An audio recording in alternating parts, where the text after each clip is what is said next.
Greetings. If you're coming into this, if you have not listened to Stating the Obvious 190 and then 191 prior to listening to this episode, I don't want to hear any fucking commentary for you.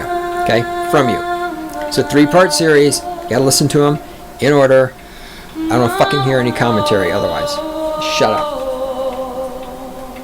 Say to people, well, I didn't understand what you were talking about. Well, okay, did you listen to part 1 of the podcast? Well, no, I didn't. Well, then shut the fuck up, okay? It's like, look, if you watch Empire Strikes Back without watching Star Wars, don't be like, well, I don't really understand what's going on. Who's this Darth Vader guy, and why does that princess chick not like him? You can scream, shout, whine, cry, snivel, piss, and moan.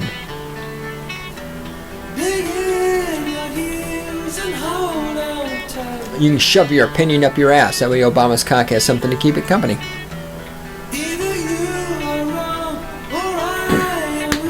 And I can almost choke to death on a jelly bean. Or what could happen is that you could be wrong and I could be right.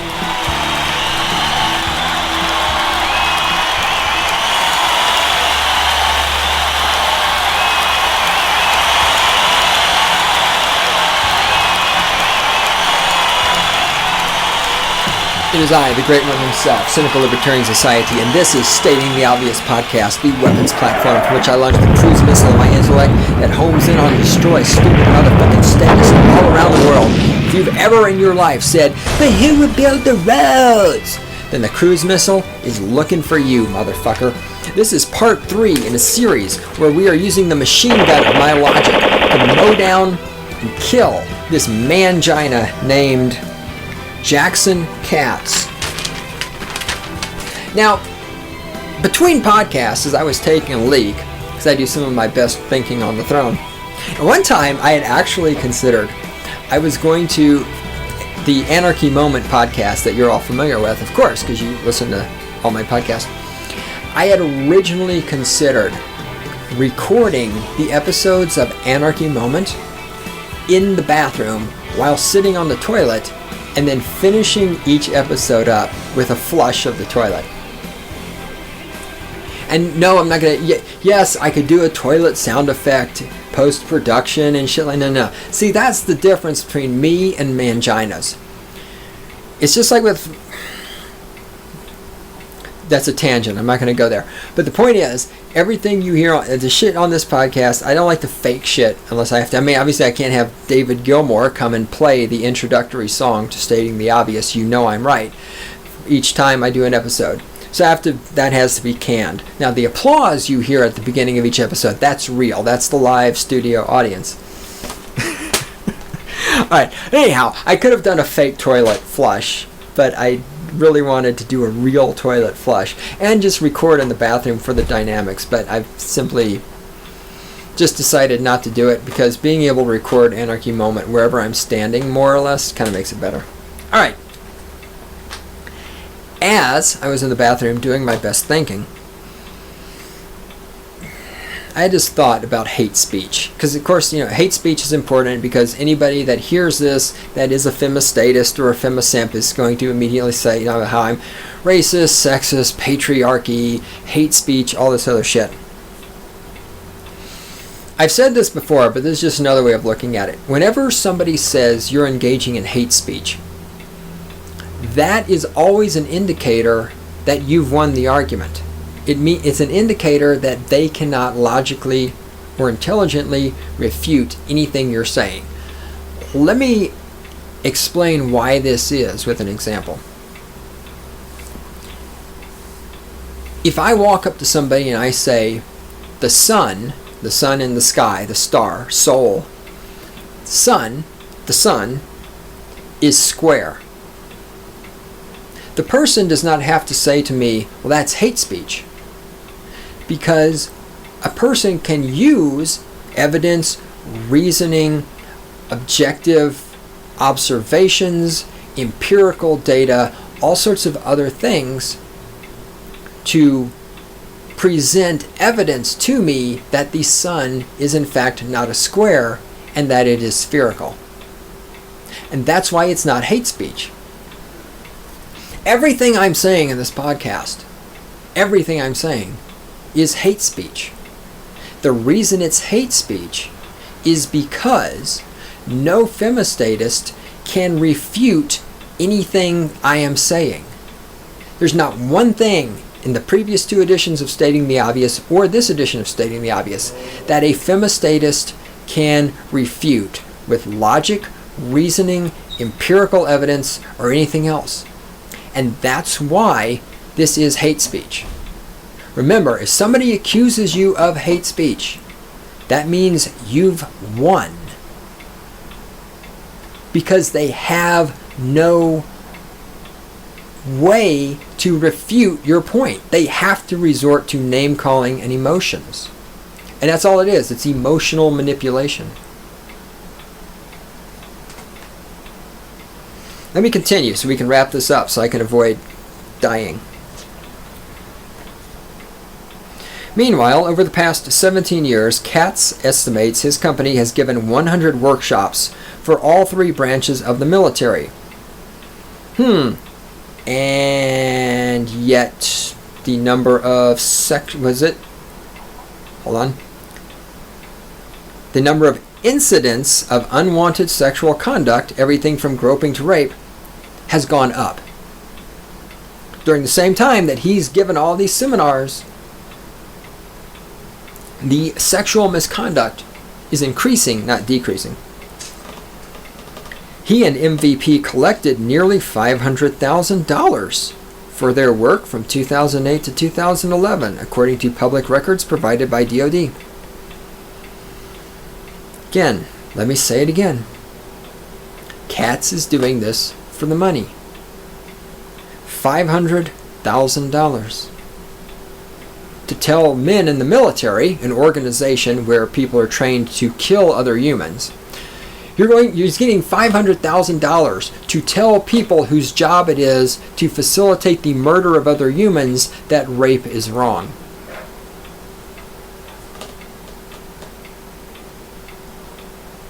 These same, again, why do we have these problems? Because you have a group of people who are being told that it's okay to kill other people if the government tells you to kill other people. That not only is it okay, you're expected to kill other people because the government said so, but at the same time, you're supposed to believe that you can't rape a woman because she owns her own body. But these people over here, you can kill them but because they don't own their own bodies because the government told you to kill them.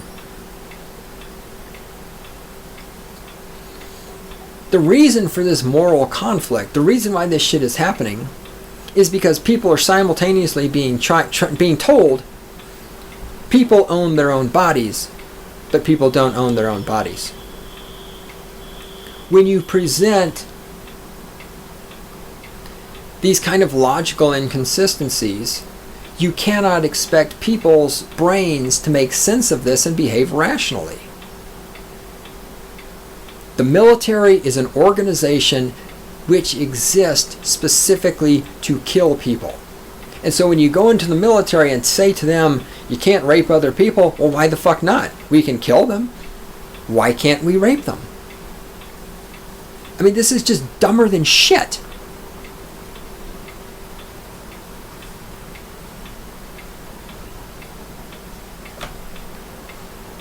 $500,000. Yep. He really cares about the women. Not surprisingly, some critics of the military's handling of sexual assault wonder what good it has done.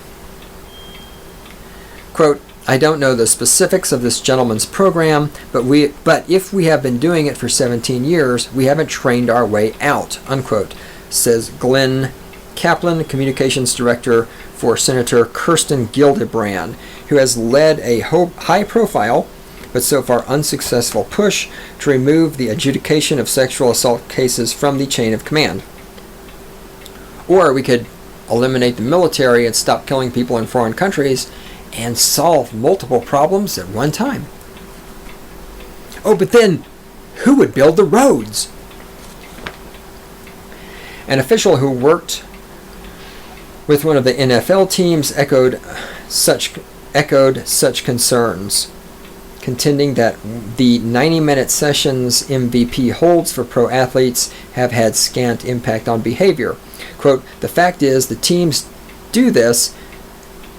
It's an insurance policy. They want to be able to say they did it to give the operation cover if a player gets outed for mistreating a woman. And of course it is. This is just like when I worked at CSU. Every time the trifecta would sexually harass a woman, we all had to go to sexual harassment training because that's just CSU's way of covering itself, so that if any woman comes up and says, hey, I want to sue this guy because he sexually harassed me, the university didn't do anything, the university could say, oh, but we did. We sent them to sexual harassment training. It's all a self-protection thing.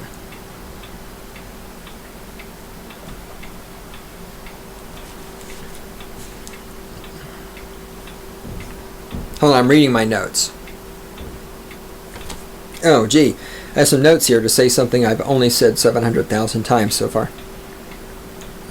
Greg Jacob, Policy Director at the Service Women's Action Network, a non-profit advocacy group. It's non-profit. I bet he's getting paid. I love when we're a non-profit. Really? Do you get paid? Well, yeah. Oh, sounds like profit to me. Also has been pushing the military to adopt the independent judicial process. He's been in the room for bystander training. He says the tone isn't helpful. The quote, the scenarios in the quote, the scenarios the Army uses are really paternalistic. I watched these videos. The bystanders are knights in shining armor, and the woman is a damsel in distress. There is nothing empowering about it. It doesn't empower the potential victims in terms of fighting back or calling the cops, unquote. Because, as I have said, so these 3 podcasts have all been recorded one right after the other, truly, literally. Like, we stop one, we bounce right into the other. Let me repeat myself. Let me say the same fucking thing I have said over the last 2 hours about 70 fucking times. The reason this training does not empower the potential victim in terms of fighting back is because the state does not want victims, potential victims, to fight back. The state wants women to be raped. The state wants to create more victims. The state wants to create more criminals. If the potential victims pulled out a gun and shot the rapist and killed him, there would be no victims, there would be no criminals, there would be no justice industrial complex, there would be no police industrial complex, there would be no prison industrial complex, there would be no fucking social worker industrial complex, there would be no victim advocacy industrial complex. All of these things would collapse. The state and the corporations want women to be raped. I will say this over and over and over until I fucking pass out in a desperate attempt, and it is desperate because it's not likely to work, to get through to you stupid fucking femistatist hags out there.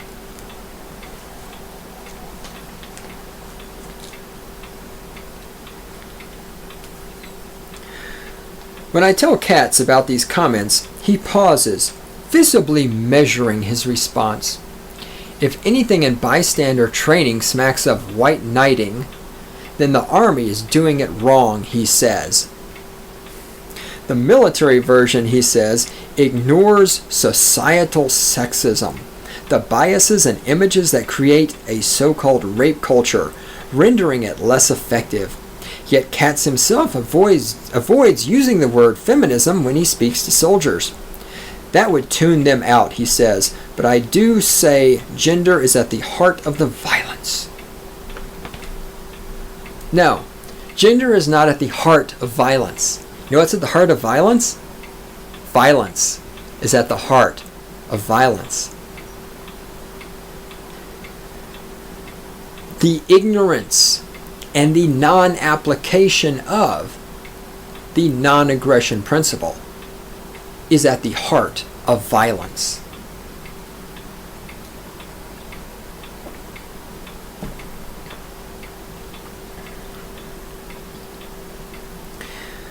To Katz's MVP colleague, O'Brien, the lack of impact is a problem of scale. We were like dropping a pebble in the ocean, like, oh my God, he says. The U.S. Army has 750,000 soldiers. We have probably worked with 150 of them. It's the biggest branch, and we've done the least amount of work with regular soldiers. MVP speakers have all given presentations to Army higher-ups, he says, but I don't count that stuff. It's the actual training. Hi, General. We're here to get paid by the government to explain to you that raping women is bad, okay? I mean, again, if you're a general in the military and you need somebody to explain to you that raping women is bad, but then again, you're a general in the military. Your entire career revolves around murdering people.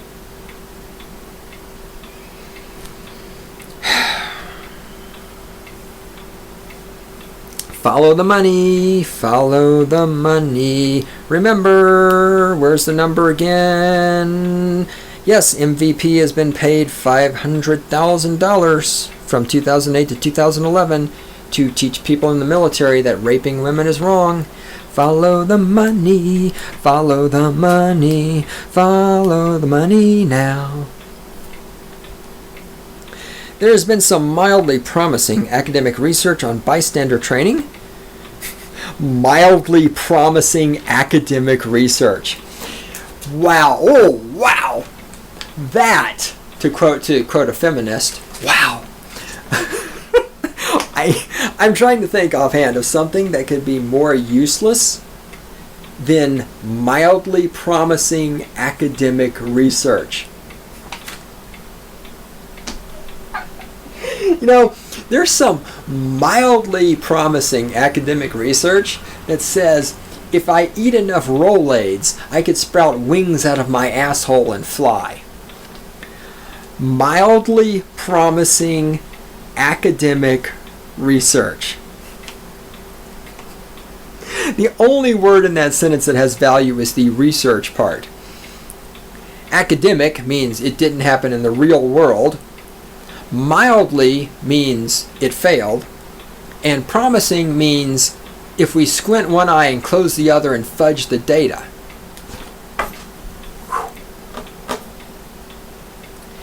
In a 2007 study, just under 400 University of New Hampshire students were divided into 3 groups, one of which received a single 90-minute session of bystander training, a second 3 sessions, and the third none. Checking back in with the subjects at later intervals, the investigators found that the 2 treatment groups harbored fewer so-called rape myths. Example, women tend to exaggerate how much rape affects them, and they do, and were more... Isn't it amazing? A woman can have sex with like 20 different guys and she's totally cool, but one guy has sex with her and she feels like she didn't really want to have sex and she's going to blow that out of proportion. But anyway, and we're more likely to report engaging in bystander behavior such as speaking up against sexist jokes or confronting a friend who'd grabbed, pushed, or insulted his partner. Again, it's a partner, she chose him, she's choosing to date him. So anyway, so in other words, sexual harassment training turns guys into pussies. We knew that. The Navy and Marines conducted their own assessments of the intervention. The design called for officers to be instructed in the program, then pass along what they learned to nearly 3,000 enlistees in 3 90-minute sessions. Again, really 3 90-minute sessions to explain that raping women is wrong. That's how you know this isn't about rape. This is about, well, if you look at a girl from across the room, that's sexual harassment. Because it does not take 3 90-minute sessions to explain to anyone why you should not rape women. The fact that there are 3 90-minute sessions tells us there's more on the agenda here than preventing women from getting raped.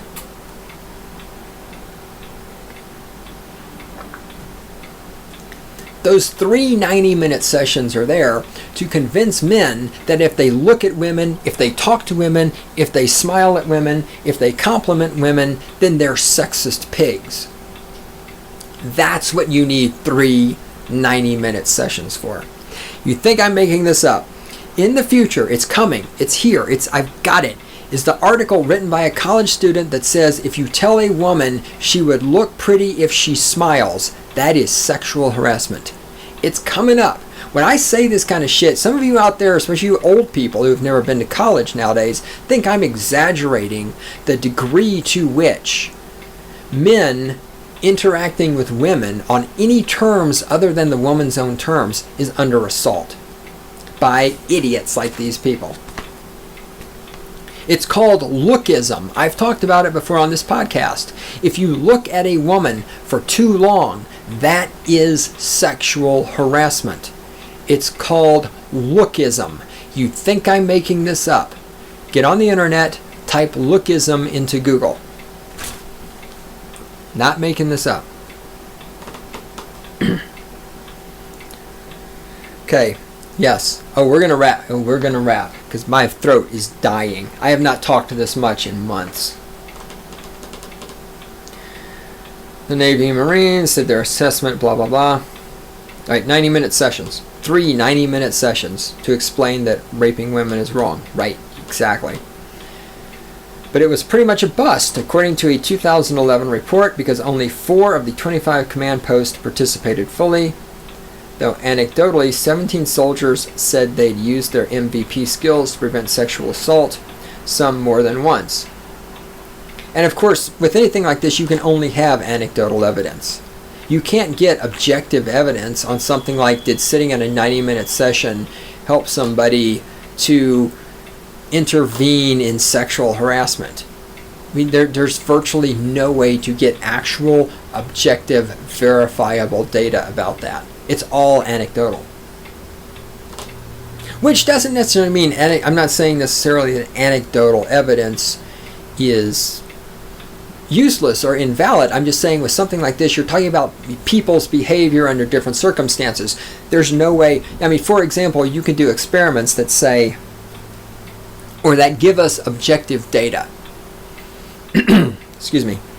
I'm trying to think of a good example.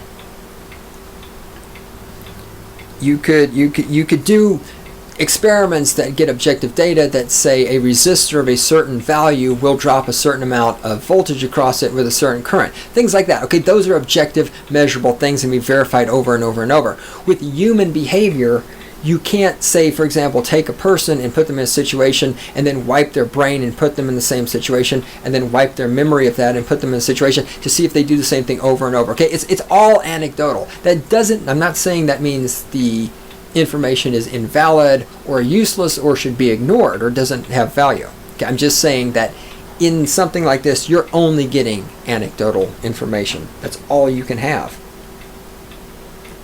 Still, the researchers' final takeaway was that since a single sexual assault case cost the military an average of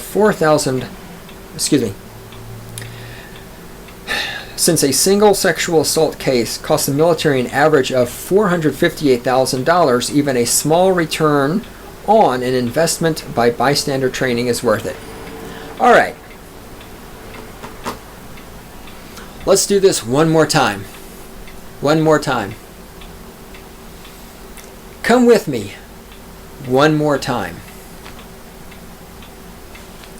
A single sexual assault case cost the military an average of $458,000.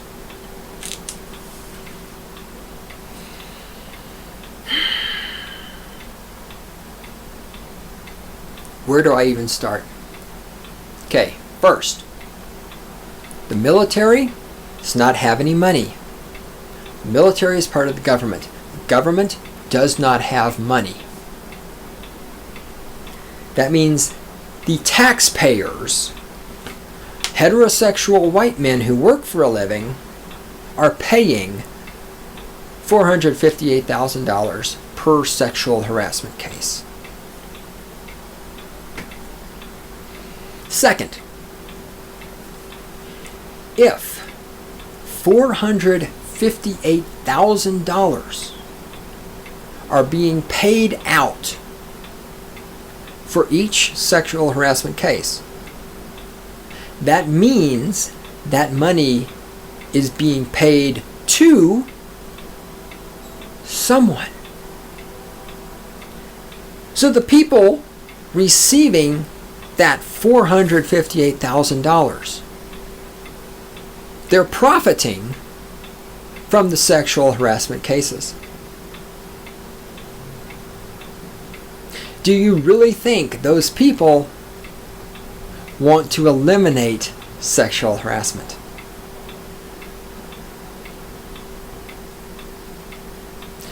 If you own a cinema and therefore make money,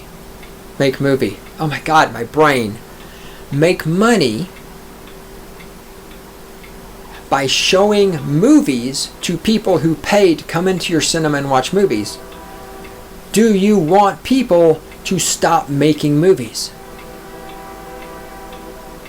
Of course not. If you collectively are part of a group of people that make $458,000 every time a sexual harassment case comes up in the military, do you want sexual harassment cases in the military to stop happening? You see, this is a huge problem with the state, is that there is no incentive for the state to stop. Let's say it again. The state wants women to be raped. There's no incentive. When women get raped, the state makes money and gets power. If women don't get raped, there is no benefit for the state to that. The state does not benefit if women don't get raped. The state does not benefit if men are not rapists. The corporations, the prisons, the police, they benefit when women get raped and when men are criminals. There is no fucking incentive to prevent the rape from happening.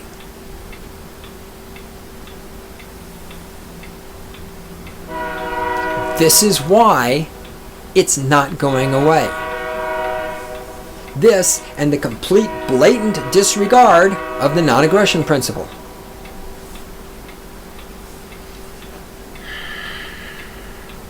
$458,000. And you don't understand why there's the number of sexual harassment cases in the military. Well, I don't know if I should say going up. There was the 35% increase in the number of incidences, but that doesn't, of course, mean anything about the number of sexual assault cases. Those are two completely different things. Because, of course, not every incident turns into a case. Case meaning taken into the military justice system. On his office computer, Katz pulls up pictures of himself and fellow MVP trainers in locker rooms with the Patriots, at training camps with the Duke football team, on gym floors with the Big Ten basketball players. Oh, look at me, here's my picture with other famous people. Oh, look at me, look at me, look at me, look at me. Just like a femistatist. I need attention, I need validation.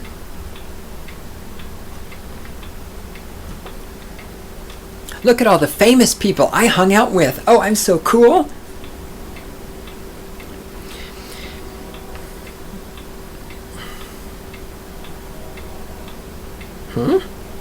Sorry, reading my notes. He keeps his high school all-star trophy on his desk, a pewter statue of a football player, but the photos are a different kind of award, proof that he has challenged masculine culture in its innermost sanctums. Yeah, because college football teams and professional sports, there's no political correctness there. Speaking of which, Katz's current project is an examination of how Rush Limbaugh uses language to perpetuate the patriarchy. Yes, my friends, Rush Limbaugh is single-handedly keeping the patriarchy alive. He's telling all of those women who they have to date and marry. He's forcing those women to get drunk with people who are rapists. Yep, it's all Limbaugh. Rush Limbaugh uses language to perpetuate the patriarchy, which gives his wife an attack of the NIMBYs, that stands for not in my backyard. Quote, if she comes into the house faster than I can turn it off, we get into an argument. She says, get that toxicity out of my house, which I appreciate. A lot of feminists and others think he's a buffoon. They don't understand fully how influential he is because they're dismissive. Yes, she calls Rush Limbaugh toxic. Again, why is it hate speech? Why is it toxic? Because she can't refute anything he's saying. And that's pretty sad. When you can't refute the shit that Rush Limbaugh says, you're a fucking moron. You know, I talked about it a couple of podcasts ago. I listened to Rush Limbaugh for 3 hours just for you guys. There was nothing that came out of his mouth that can't be refuted by somebody with more than 17 brain cells. And for the fucking feminist cunt to be like, you have to turn off Rush Limbaugh because it's toxic. What you're doing is you're admitting that you can't refute anything he's saying. More importantly, what this guy is saying is that she wears the pants in the family. Because, okay, so if you're researching Rush Limbaugh because he's the patriarchy, and your wife comes in the house and you have to turn it off, I'm going to go ahead and call that pussy whooped. Sorry, man, if I'm listening to Rush Limbaugh so that I can report to my listeners about what sort of stupid shit Rush Limbaugh says, and some woman comes in and be's like, you need to turn that off, I'm going to tell her, you need to get the fuck out. The door is over there, bitch. This is work. I am listening to this because I have a duty to my listeners to fucking listen to Rush Limbaugh and then give them my opinions about Rush Limbaugh. And if you can't fucking deal with that, get the fuck out.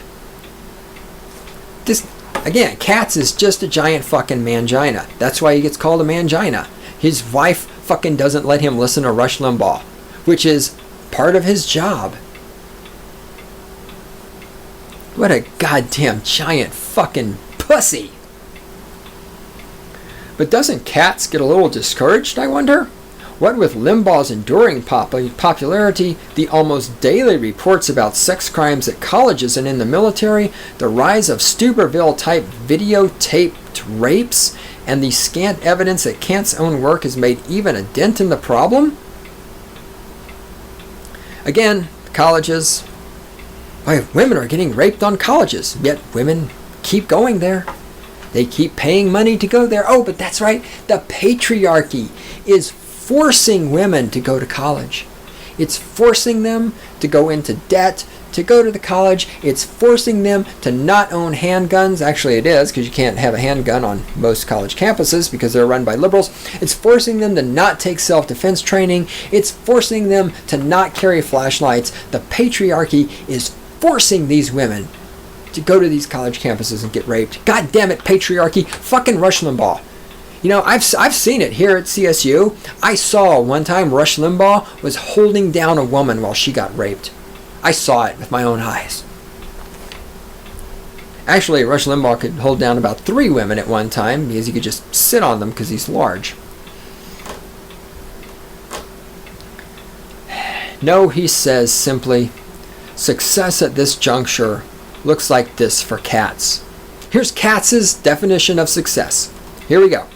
Success at this juncture looks like this for Katz. He got to help the White House craft anti-rape programs, the likes of which are now mandatory at colleges under VAWA, and which could be required in high schools next, based on a new directive from Education Secretary Arne Duncan. Ah, yes. This is his idea of success, is getting the White House to pass a law that says colleges have to tell people that rape is bad.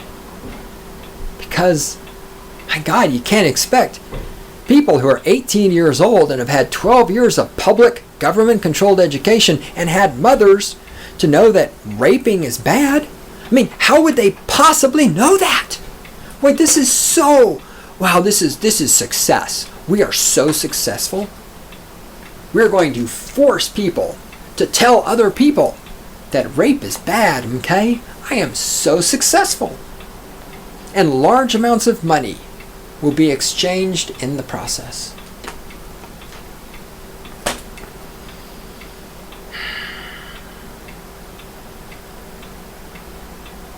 The fucking worship of the state. Success is getting the Messiah to pass a law. Success is getting the government to force people at gunpoint to do things. Financed by tax money. That is success to this fucking goddamn mangina. Let me tell you what success looks like. This is what success looks like. Success looks like a woman who's walking in the dark at night with her flashlight, and some guy comes up and tries to grab her and rape her, and she kicks him in the balls, she pulls out a gun, and she shoots him in the fucking head. His DNA is eliminated from the gene pool. He doesn't rape any more women. She is not a victim. That is what success looks like. If you think success is anything other than that, then you're a fucking idiot.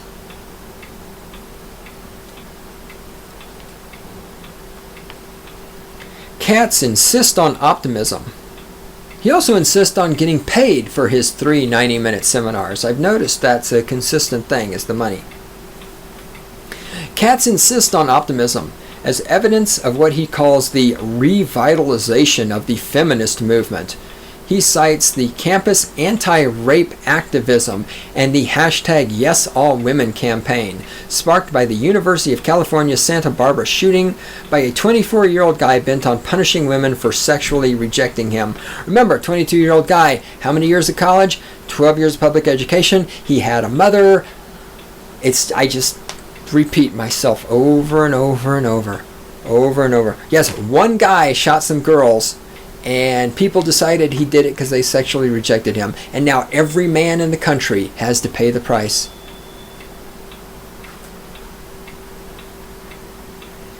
Not long ago, white women in this country were the property of men, and black women were slaves, Katz says. You can't change these things quickly. Religion, culture, it took thousands of years to get where we are. Yes, and today, all the white women and all the black women are still slaves. They're still the property of the government. They still need permission to get married. They still need a government ID number to get a job. They still have to pay their taxes. They still need permission to drink alcohol. They still need permission to smoke dope. They are still slaves. They're still slaves. Just like the men. Quote, look at women in law school, he continues. There's an exclamation mark after that. That's why I said it in that voice. Quote, think about Ruth Bader Ginsburg. Oh God, I don't want to think about Ruth Bader Ginsburg. It's my dick shrivel up. Think about Ruth Bader Ginsburg. The number of women in law school in 1965 was less than 5%, and the men would ask these lawyer women to get them coffee. The president talked about sexual violence yesterday using language straight out of the MVP. Eventually, it'll be normal to hear men talk like this, and no journalist will come out to California to interview a guy about it if he does. Unquote. Yes, eventually, all men will be giant fucking pussies if Katz has his way, and he will. I mean, it's going to happen. This is why this is the cynical libertarian society, not the optimistic libertarian society, because it's getting worse. It's going to keep getting worse. We are creating more and more manginas. It's going to get worse. It's going to get a lot worse before it gets better. It's not going to get better in my lifetime. And if you're alive listening to this, I don't think it's going to get better in your lifetime either. Now, 50 years from now, well, I shouldn't say 50, that's too soon. 100 years from now, maybe. But in our lifetime, we're screwed. All right, guess what? Randy, done. We can wrap, yes. She just plays the music. She's ready to get the fuck out of here. All right, we are going to make this happen, and by make this happen, I mean get the fuck out of Dodge, because we both have other things to do. Alright, there's more coming. Sorry, this is a short episode, but I'm sure it didn't bother you that much. Alright, see ya.